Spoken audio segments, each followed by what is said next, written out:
The Mannin Line with Andy Wint.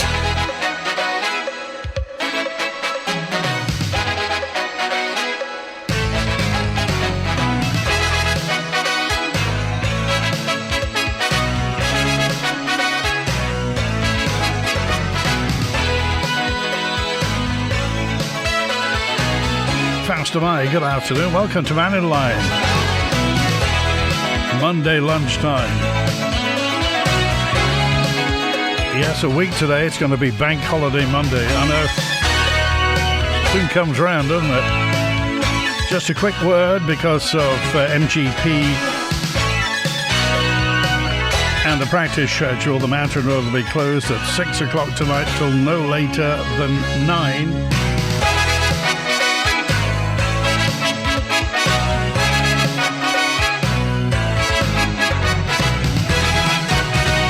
I got a note in from Tricia who said, got the pleasure of visiting Castletown last week. We sat in the square, table tennis tables, table football, piano, all free, and there were many visitors. Lots of cyclists were over on holiday.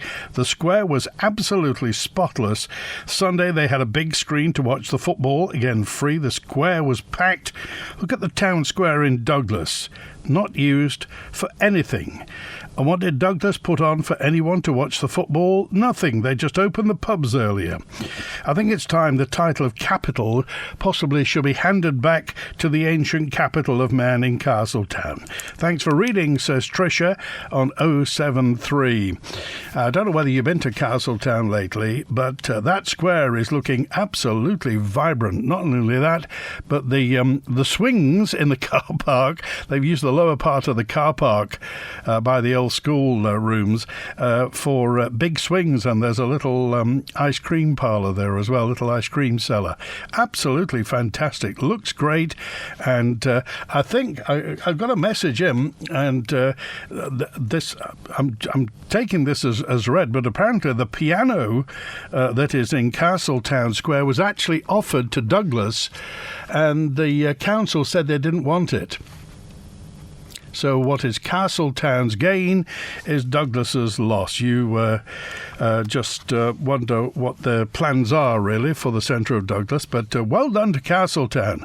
Hats off, and no doubt we'll talk about that tomorrow with the former king of Castletown. I'm sure he'll forgive me for calling him that.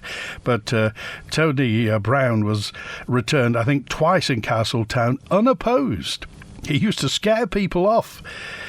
Tony Brown, 30 years in Keys, including 5 years as Chief Minister. He's going to be on Mannin Line tomorrow, so we'll talk about Castletown, what his views are of Castletown, of the rest of the Isle of Man, and where we're going. But certainly he won't be without opinions, put it that way. Julian's first on Mannin Line today. Hi, Julian. Hi, Andy. How you doing? Good, thanks. Yes, a lovely day. Good. Oh, yeah. It's a bit mixed around the island. It's thick fog up on the hills a bit at times, but I think there's clear coming, so hopefully it'll be good for 6. Fingers crossed, anyway. Yeah, just a quick follow-up to Friday's programme on the wind turbines. So I never got a chance to just cite where I was getting the information from. There have been several studies on this ultra-low frequency pressure waves from wind turbines, and interestingly, they all agree that not only do they cause adverse effects on people inside houses at distance from turbines, but they also, the noise meters that are used to determine the noise pollution from wind farms are deaf to these low frequencies. And these undetected, inaudible sound waves resonated within the houses at a level that was equivalent to a busy restaurant, even though you can't hear it. Now, your inner ear can detect it, and this is the problem. But a busy restaurant, something between a busy restaurant and a vacuum cleaner, were the levels that were detected but are undetectable to the human ear. I got some follow-up from this on Friday, Julian, including a couple of people who said, I shouldn't be giving you airtime because it was all mumbo-jumbo. I'm sort of in the middle here. I've heard about this low frequencies, but what? How come it's never been picked up before, Julian? Well, maybe it's being ignored. How much money is there in wind turbines? Well, a lot, but I mean, how close are some wind turbines to built-up areas and to housing and to a population? I just wonder. Most turbines tend to be away from populations, don't they? But that's exactly my point. The Isle of Man is tiny. You can't mitigate with distance easily. And some of these turbines, they're causing problems up at 3-4 miles away. Right. So you've got that valley going down. So people are saying mumbo jumbo. So I've just put out where I'm getting this from, and then people can make their mind up and see whether it looks like mumbo jumbo. Yeah. Well, the thing is, everybody has an opinion, and the problem is that we're kind of dealing with this in retrospect, in that if we do put up wind turbines at Erestein, and I understand the whole, the auditorium effect that a valley will have, i.e., you can hear it at the end of a valley, you can hear in an auditorium something that, happens up in row Z because of the effect of the acoustics. So, if this has a detrimental effect on anybody, we won't know until the darn thing's been built. Correct. Now, this is my point. It's like 1 minute, and then people can. I'll go away, and people can have a little look at it. If you've got a pen handy, just have a little look at this. Robert Rand, R-A-N-D, is a world-class consultant in acoustics with 40 years' experience in environmental noise pollution. The study that he published is called Wind Turbine Acoustic Investigation, Infrasound and Low-Frequency Noise, a Case Study. You can download it for free on researchgate.net. And the other major study is by another world-class acoustic specialist in Australia called Stephen Cooper. And Stephen Cooper's study is titled Soundscape of a Wind Farm, the Bridgewater Experience. And the reason that they're giving for the very low frequencies not being picked up is that the sound meters that are used to check wind farm noise only have to conform to an international standard called IEC 61400-11, and it specifies that a noise inspector, his sound device only has to pick up within the human hearing range between 20 hertz and 20 kilohertz. But both of these world-class acoustic guys are saying that these massive sounds that they're getting upwards towards a vacuum cleaner are 2 hertz. So what they're saying is that the sound meters are 10 times too high in their cutoff point. Yeah. That's the problem. It's a bit like trying to listen to the bats without a bat detector picking up, say, pipistrelles at 44 kilohertz, because an older adult, maybe 8 to 10 kilohertz, a kid, maybe 18 to 20. But if a pipistrelle's at 44, you wouldn't even know it was there unless you look up and you might see it flitting past. So it's the same problem, but these are 10 times lower frequencies than the inspectors that are informing planning about the decision to put them up. Oh, yeah, it's fine. There's no sounds. There's not a problem. I also read some stuff over the weekend, Julian, about the number of whales that are being washed up dead on beaches and whether or not this is connected to offshore wind farms. It is funny, isn't it? Because they're having exactly the same problem off New Jersey. And they're also considering what are called harmonics. So, it's like an even scale. So what you'll find is there will be very low frequencies, and then you'll see them popping up slightly weaker at a higher frequency and then a bit weaker at a higher frequency. And the whales are super sensitive to this. So, and you've also got the point that when they're putting the turbines in, they're making a hell of a noise either with explosives or they're doing sonic testing for seismology. So there's all kinds of, it's a bit like having a gunshot go off next to your ear. So there's all kinds of issues with this, but it does make you wonder if we're actually not hearing, or it'd be an awful shame if you put these things up and then people all of a sudden they don't understand why they can't sleep at night, or they don't understand why they feel like they're getting seasickness. Now, because the inner ear. Yeah, I mean, cells, that's right.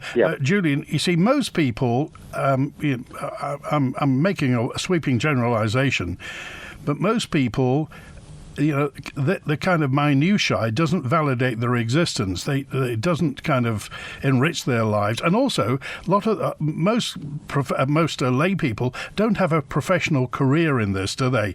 There are many people involved in net zero who have a career, and it gives their life meaning in that way. So what we're aiming to do is to tiptoe our way through this and find out how we can make sense of this policy in daily lives, because it's going to affect us. This green revolution is coming, come what may. It's another industrial revolution, and we have to figure out how we live with it. So getting as much information as possible is important. Well, that Bridgewater experience, a lot of the residents ended up abandoning their houses because once it got out that there was this problem with sleepless nights, nobody wanted to buy their houses. So it's not just a case of, well, it might or it might not. People have to consider this could render your house worthless if this is correct. And we've got 2 world-class acoustic specialists. So if anyone comes on after I've spoken and says this is all poppycock and nonsense, there will be certain people that will say that. Have a look at the studies. Look at the figure 3 on the, it shows the frequency exactly is way below what those sound meters are picking up. So if they're deaf to a potential problem, this needs to be looked at. And unless planning has been completely defanged and they're just going to just go along with this because government wants this to happen. But, government has also got a duty to make sure of the health and well-being of people on the island. And this will be all over the island if we get the first 5. And don't forget, they're saying 40 million. That's £8 million a turbine. And if our friends in government are saying that they want to see 100 of these, where's 800 million going to come from for wind turbines? Out of our pockets, I would imagine. Yeah, and they don't work when it's not windy. OK, all right. Thanks, Julian. Thanks, Andy. Cheers. Appreciate it. 18 minutes past 12 on Manx Radio. There's clarification been made. We've talked about red diesel many times on Mannin Line, but a clarification's being made in relation to the use of red diesel. It follows changes made by the UK government April of last year, which led to a small number of unintended impacts identified during implementation, which have now been addressed. So, under the terms of the Customs and Excise Agreement, the Isle of Man government is required to keep the duty rates and reliefs available on hydrocarbon oils, the same as those imposed in the UK. Now, recent amendments are being treated as coming into force on the 15th of March 2023 and now allow the use of red diesel in machines or appliances used to generate electricity or provide heating primarily for non-commercial premises, even if they also provide some of the electricity or heat to commercial premises. Also, red diesel is allowed in machinery and appliances used for arboriculture purposes, but not vehicles, and tractors and geared machines owned by lifeboat charities used to launch and recover the lifeboats. Now, the clarifications will allow those working in affected sectors to use rebated fuels in the same machines and appliances they did before April last year. So if that affects you, if you've been using or weren't using red diesel because you thought you were banned from using it, new reliefs have now come, these amendments. So machines and appliances used to generate electricity or provide heating primarily for non-commercial premises, even if they also provide some electricity or heat to commercial premises, machines and appliances for arboriculture purposes, but not the vehicles, i.e. That's the saws, but not the van that you take the saw in, and tractors and geared machines owned by lifeboat charities used to launch and recover the lifeboats. So we've got that absolutely clear now on red diesel. There will always be a relatively minute amount of atmospheric carbon dioxide, and it's crucial. Too little carbon dioxide and we freeze, too much of it we flood, boil and burn, says Richie. So the unnatural 50% rise in the level of CO2 since the Industrial Revolution has an impact. Net zero won't result in there being no CO2 left, as some think. It won't bring down any reduction in CO2. Net zero means, says Richie, no unnatural human-induced increases in greenhouse gases, CO2, CFC, HFC, methane and things like that our activities do not raise greenhouse gases any worse than they are now. says Richie on 776. We were talking about the level of CO2 at the weekend, and one of the significant, if you like, emitters of methane gas are paddy fields, rice paddy fields. And I was just checking over the weekend the world production of rice and who produces the most rice. As I say, with paddy fields, methane comes. I mean, we mentioned last week it's also cow flatulence. And that's why the decreasing use of beef and decreasing use of cattle has been mooted. Ireland gets into great trouble with the EU over that. But the world production of rice, Brazil produces 11 million tons of rice, Pakistan 14 millions, Philippines 20 millions, Myanmar's 25 million tons of methane-emitting rice, Thailand 34 million, Vietnam 44 million tons of rice, Indonesia 55 million tons of rice, Bangladesh 57 million tons of rice, India 195 million tons of rice, and China 213 million tons of rice per year. A lot of it emitting methane into the air. So what do we do about that? Most of those areas, in significant places, some of that's third world in parts of Pakistan, in parts of Indonesia, Bangladesh, parts of India, parts of China. So what do we do to those poor people? Do we say you can't eat rice because it's emitting methane? How do we get on with that? It's just another circle that we have to square. And as I mentioned, most lay people just want to live their lives. They want to get through all this. This is just another bit of government that will encroach on our lives, changing the way we heat our homes, perhaps, changing the way that we get around in terms of public transport, in terms of our own personal transport. So people will negotiate it. But how best do we negotiate it is another matter. And as Julian says, we have few options, really. If we put up wind turbines, I'm not saying they will, but if we put up wind turbines that emit low frequencies that cause people issues on a relatively small island, what do? We can't build them and knock the darn things down. It's going to cost money. You're going to have to build roads, getting those blades up from Castletown Harbour, something which I'll ask Tony Brown about tomorrow. So what do we do? Brian's on now. Hi, Brian. Hello, Andy. I agree with what Julian's just been saying there. I mean, it doesn't really matter. I mean, they're going to put turbines up. I mean, there is better alternatives to turbines, and you keep denouncing it. But a small nuclear power station made by Rolls-Royce would be the answer to all our prayers. Well, I'll stop you right there. I don't denounce it. I'm just saying, how would we get it and who would pay for it and where's the technology? The technology is there. Rolls-Royce are building them. In fact, we brought this up 2 years ago on Mannin Line. So, but a lot of people simply don't want nuclear power on the Isle of Man. Hang on. If we had a referendum about this, I mean, if you was to have a referendum now on this island, I would say 75% of the people wouldn't want wind turbines. And I bet you that's pretty close.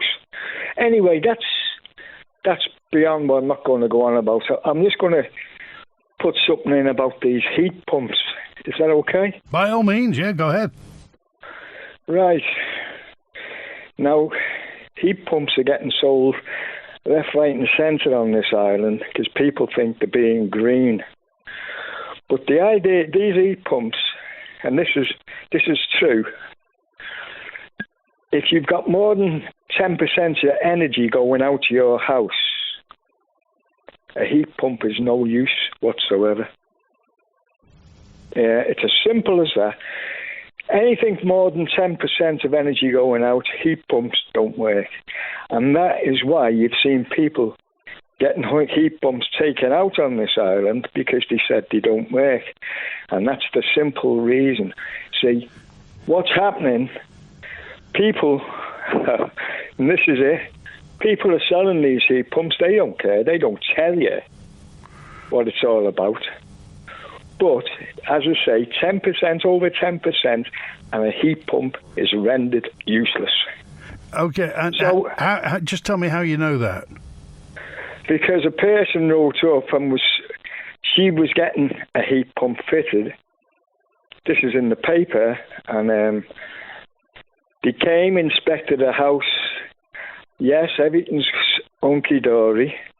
And then we'll just do a check on the heat loss of your house. And the house was 18% heat loss. And this house had only just been done up 3 years prior to this.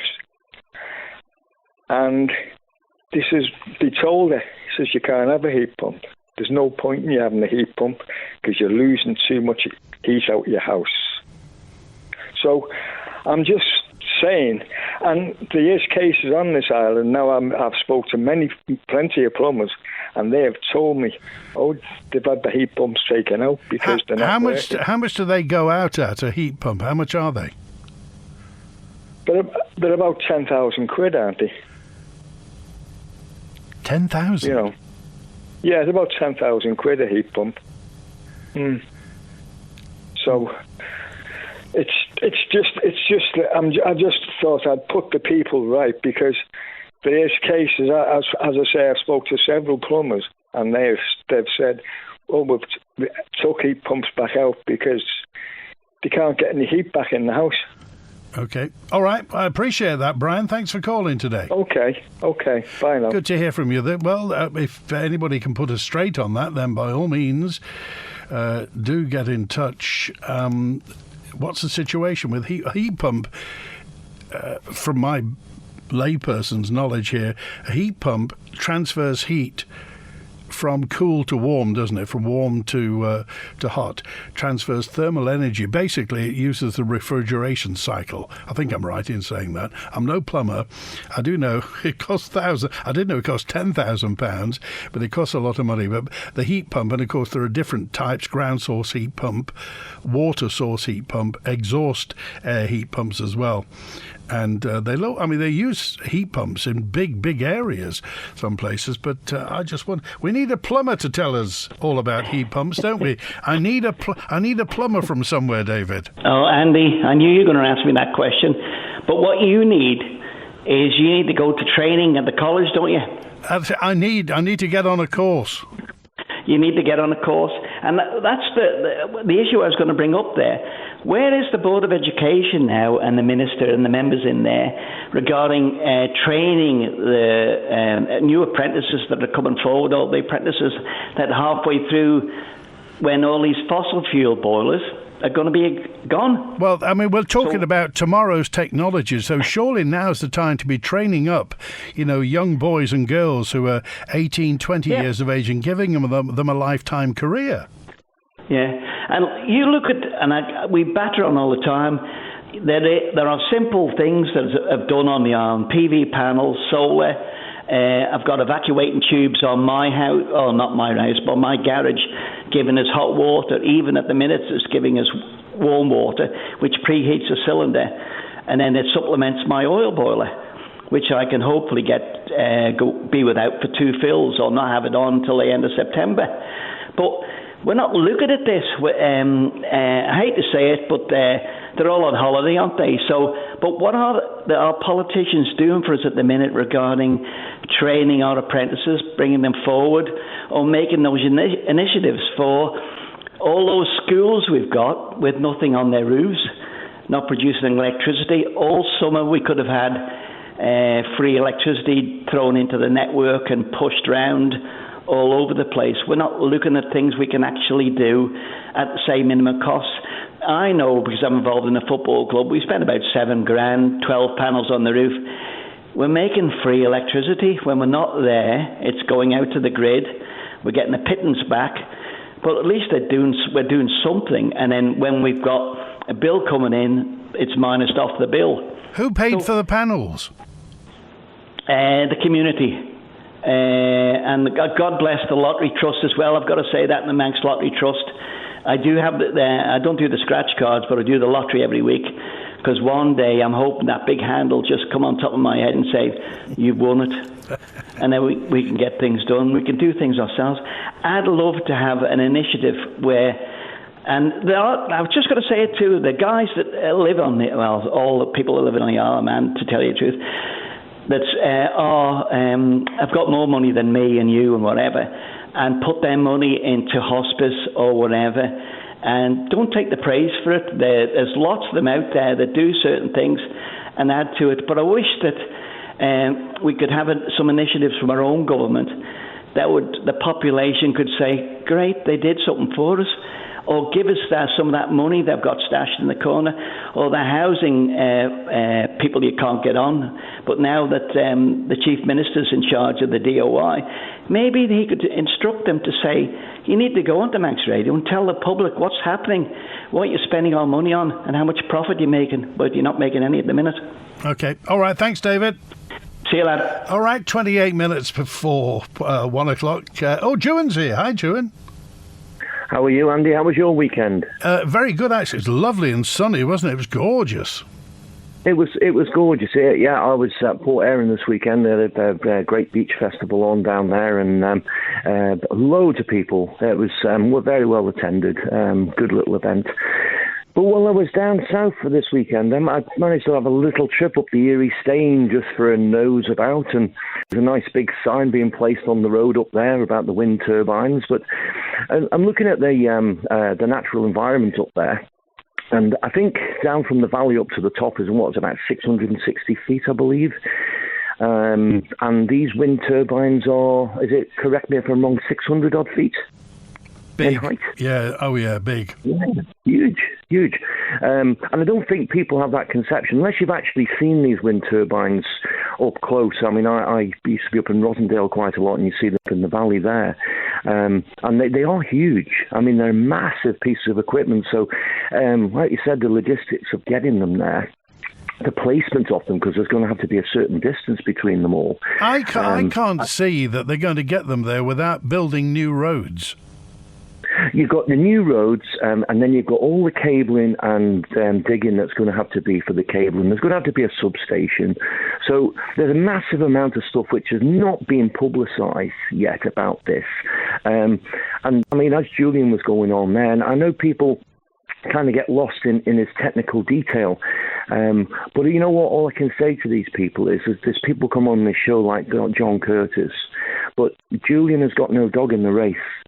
And when you've got a dog in the race, you want people to hear your narrative and nothing else. And Julian just goes out there and digs deep into all sorts of stuff, and everything there you can follow it up. And if you can be bothered following it up, he's got no dog in the race for it. So it's interesting to listen to that stuff and the technical detail about it. But for certain, we haven't got a lot of money left in the bank to be spending on something that's not going to work for us. And I'm all for renewables and all that stuff. I'm not against it. But to have it as our main source of power, I don't think we're going in the right direction with that. We're following world agendas. And I think Andrew Langley-Newton said the other day, they've been talking about it since 1957. Well, there's got to be a reason why it's not being done yet. So, what do you think of nuclear power, Juan? Because as Brian was saying, Rolls-Royce are building these mini nuclear power stations that are for small communities, particularly for islands. What do you think about the future of that? I have friends who are in business in the UK in industry, and they said they should have done this a long time ago. They're very, very efficient now. And just touching on what Brian said there before, yes, the heat source pumps, it is down to heat loss in the houses. He's quite correct in that. 10,000 is probably conservative on a heat pump price. I think they go up to about 13, Andy, from when I was looking at them a couple of years ago.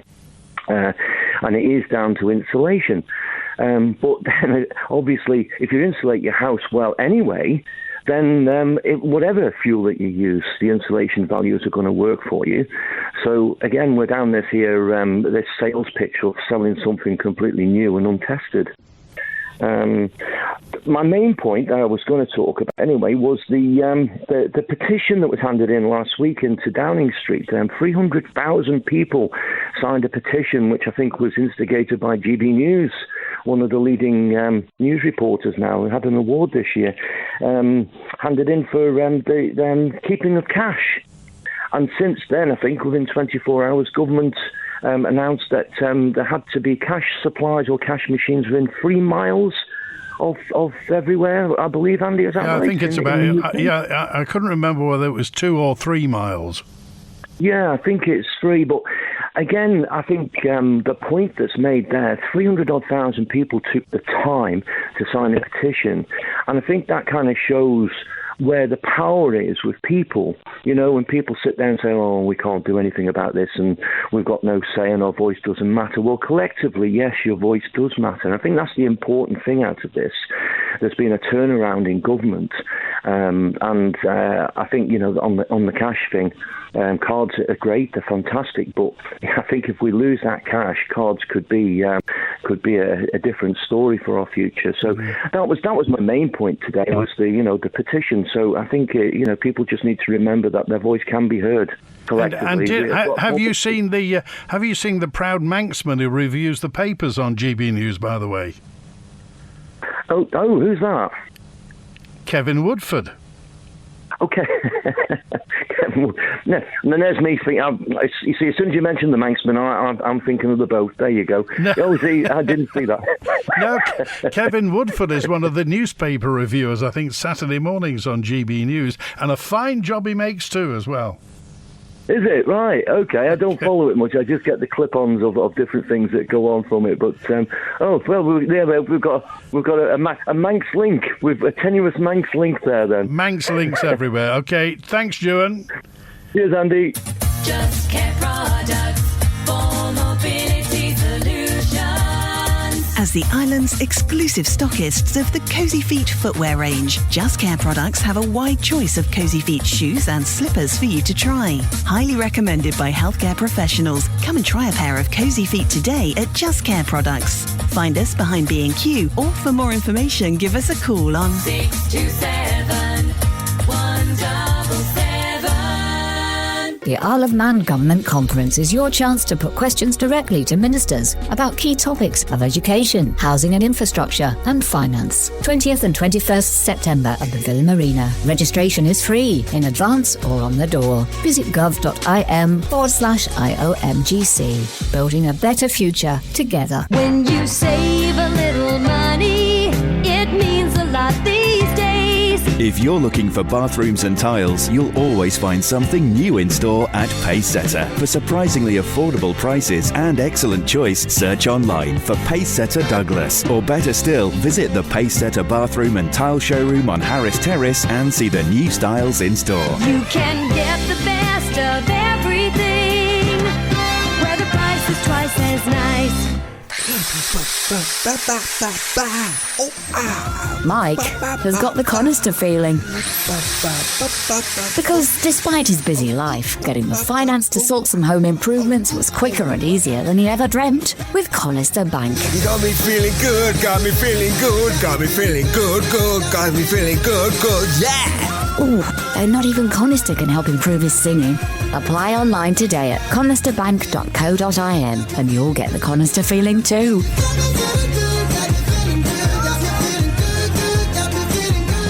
All loans are subject to status. Terms and conditions apply. Early settlement fees apply. It's Tuesday at 6 o'clock here on Manx Radio. Join Kiri Kermode and myself, Simon Cock, for Countryside. I catch up with some of the visitors to the Isle of Man for the Royal Manx Agricultural Show, all the way from Wales. And I take you back a couple of weeks to the Southern District Agricultural Show, where we caught up with the Secretary, Zoe Hampton, and also got some memories of the shows and farming techniques from Bob Cooley. That's all in Countryside this Tuesday evening here on Manx Radio at 6 o'clock, brought to you by NFU Mutual. And you can subscribe or download the podcast free at manxradio.com. The Mannin Line with Andy Wint. 20 to 1 on Manx Radio. I was going to send my good wishes and fingers crossed to all students for this coming Thursday IGCSE, GCSE and other level 1 and 2 qualifications results this coming Thursday, the 24th of August. Nothing you can do now. There's no point worrying about it. What will happen this Thursday. Howard's on now. Hi, Howard. Hello, Andy. I just listened to several of your people that's on, and they were talking about various forms of heating and the nuclear. Now, bear in mind that there's nuclear submarines all over the world from all different countries and all operating on nuclear power, which is an environment where a lot of men and women nowadays are working. And it generates enough power to stay 6 months or more submerged and given a relatively comfortable environment. That's what I'm led to believe. But they're saying about putting all these wind farms all over the island and out to sea, whereas, as people have been saying, you could put one nuclear unit in. I don't know if it's suitable or not. I'm not that knowledgeable, but where the power station is. And that way you have a distribution network already in situ, and you could then run this nuclear power unit down there, and that there then would run and run and run. And again, unless something drastic happens, there's no pollutants. But going back to what Brian was saying about the heat pumps, what people are not telling you, and they say, there's thousands of these things being sold in Europe. Yes, there will be, because they're a much warmer climate.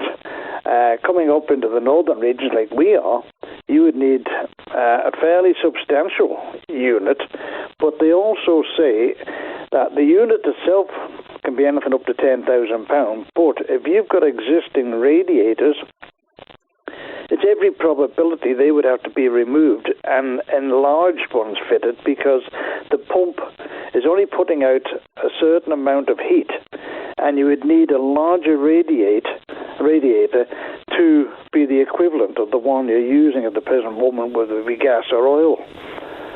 And that is a further cost, and they're talking somewhere upwards of £16,000, and that's not saying it's going to be successful. Again, it's one of those situations like the wind turbines. You won't know until you put the darn thing in whether or not it's worth it.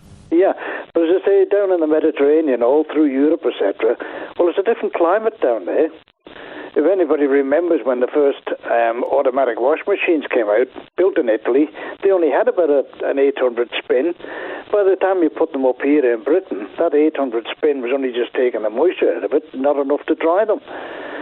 So they had to increase it, which the modern machines are now. So you put that into context with a heat pump. The heat pump's not going to have to work as hard to heat a house in Italy as it would in Bolton, Blackburn, anywhere like that. And also, what you see, and you see it all the time on the television, and people at home walking around with just a little flimsy T-shirt on and the heat turned up. And then they complain about the bills. Instead of where we used to be, if it went cold, you put another jumper on. And it's down to your own common sense whether you heat your house or heat yourself. And heating a house, in a lot of times, is a complete waste of money. So the heat pumps themselves can be useful. And if somebody will correct me on this again, Marks and Spencer's many years ago, when they had fridges and open chest freezers in their shops and food halls, they were capturing the heat that was coming from those fridges, freezers and everything, and were going to contribute towards the heat of the building. So, and I'd say that was at least 30 years ago plus. Whether it's carried on or not, I don't know. But the heat pumps themselves, it's a sales pitch, and it's going to go badly wrong in the future. So, but that's up to people if they want them. But what happens in social housing when they stop all these stop the gas and oil and everything? And again, that's something that the government hasn't even addressed. They've not even said they're going to address it, and they've not even said what the plan is, as you say, for municipal housing, right, I know, whether it's the Bretney or Janet's Corner, Williston, wherever it is, or Lazaire Road. What's going to happen there? Who's going to fund that, and how's it going to work? Well, the town council, Douglas, I'll rephrase that, the city council, Douglas City Council have in the thousands of houses, and they've just renewed a lot of them, re-insulated, and they're going around fitting gas boilers now when the oil boiler becomes unserviceable. And their programme, as I mentioned the other day, is to fit a gas boiler. And in lots of cases, they've got to introduce gas into the houses. So what has the government got plans for these? Because they own property as well, so they must have had to think about it. And, where are you going to get the heat pumps for a block of flats? Okay. How are they going to heat up that new place they're just doing on Westmoreland Road, the old nurse's home? And it's very ill thought out. But going back to what that, I think it was Julian was just on a minute ago, or was it you that said about it? Kevin Woodford. Oh, yes. There's another famous face that was raised in a council house. He was raised up in Williston. A very proud son of Williston. Yes, along with the Bee Gees. Yes, okay. Because I remember Kevin Woodford, and he lived in Williston Crescent. Okay. All right, thanks for that. Good to hear from you. Thanks, Howard. Betty's with us now. Hi, Betty. Hi, can you hear me? You're miles away from your phone, Betty. Are you there? Oh, right. Oh, that's better. Oh, sorry. I'm just ringing because years ago, it must be about 10 years. Hold on, I'll switch off my radio. Yes, you are. That'll yes. make it better. I think it will. Yes, thank you. That's better. Oh, that's much better. It sounded a bit funny. That's right. You were. Anyway, I made some inquiries, and they sent a government person round because I was wanting to use as little energy as I could in the house. And I thought a heat pump sounded good. So they went all over the house and looked at everything and did some tests and things. And then they said, no, a heat pump wouldn't be any good for you because you haven't got enough insulation. And to insulate this old house would have cost a fortune. So I never got a heat pump. I just thought I'd let you know that. Oh, how do you heat your house at the moment, Betty? Well, partly by oil and partly by gas. And because there's a little area that I live in, and that is heated by gas. But the rest of the house, my daughter's family lives in, and that's heated by oil. Okay, all right, Betty, thanks for calling. Okay, I do have one other thing to say. Okay, by all means. I think that I do believe we should try and be as conservative with energy and things as possible, but I don't think we should make ourselves poor and cold. And I think a lot of stuff that's going around about net zero, and so I think it's a form of hysteria. So that's all, really. I think is that someone at the door or the clock, Betty? It is, so I'll have to go. Okay, thanks for that, Betty. It's good to hear from you. Feeding friends and family with the finest the island has to offer. The Forge Smokehouse and Grill Santon. Fresh Manx produce marinated, slowly cooked, grilled and smoked to perfection right here and served in a gorgeous setting. Just walk in anytime, no booking needed. Parties, family gatherings and weddings, the perfect venue for any occasion. And don't forget our large marquee for any event. Visit theforge.im and see. Oh, Problems with your spine and posture can have a serious effect on your quality of life, but a Line for Life spine clinic could help. If you're suffering from back pain, neck pain, headaches, their holistic scientific approach could find and treat the root cause of the problem for long-lasting relief. Touch A Line for Life now or call 629 444. A Line for Life, the island's spine and posture clinic, here to make life better. When you lose someone you love, it's one of the darkest moments of your life. But the people around us generate light and warmth. So come together with Hospice and let's light the night. On Friday 22nd September, we'll be hosting a truly special event. Decorate your memory lantern in honour of your loved one, then carry it on a short walk through South Barrule Plantation, followed by marshmallows around the fire pit. Visit hospice.org.im/lightthe-night for tickets. Sport has a new home on social media for Manx Radio, where you can keep up to date with all the latest sporting action on the Isle of Man. Our new dedicated Manx Radio Sports Facebook page is now live, bringing you all the latest sports news and features. So whether it's motorsport, FC Isle of Man, Manx football, rugby, hockey and much more besides. Make sure to like and follow Manx Radio Sport on Facebook for all the latest updates. On air and online, this is your home for sport on Ireland, the nation station, Manx Radio. The Mannin Line with Andy Wint. It's 8 minutes before 1. Here's Paula. Hi, Paula. Hi, Andy. I just wanted to make two points very, very quickly. The first one, which is not really important, but recently we had a trip to Liverpool with the steam packet. It was a great trip on the steam packet. It was no problem. We arrived in Liverpool with lots of luggage. It was really, really wet, heavy rain, and we wouldn't never just jump in a taxi. We would just walk. We would just go into a Premier Inn in town. We asked the taxi driver, because it was so heavy, the rain, if he would take us up, and he said, no, sorry, it's not worth my while. So just for future reference, when we do all the nice things at Liverpool, it might not be worth taxi drivers' whiles to take you up to town when it's pouring rain with heavy luggage. Anyway, that was the first point. The second and most important part I wanted to make was just all the talk recently about nurses and how hard it is to recruit nurses. My daughter made an application to the Centre of Nurse Education at the beginning of 2020, and she was accepted on predicted grades, and then of course COVID struck, and her exams had to be externally marked by she wasn't the grades weren't, the exams weren't being marked, by externally people. They were being reevaluated by teachers, and her grades were adjusted without sitting any exams, and as a consequence she didn't make what the Isle of Man wanted, and her place on the nursing course on the Isle of Man was withdrawn. Edge Hill University gave her an unconditional offer.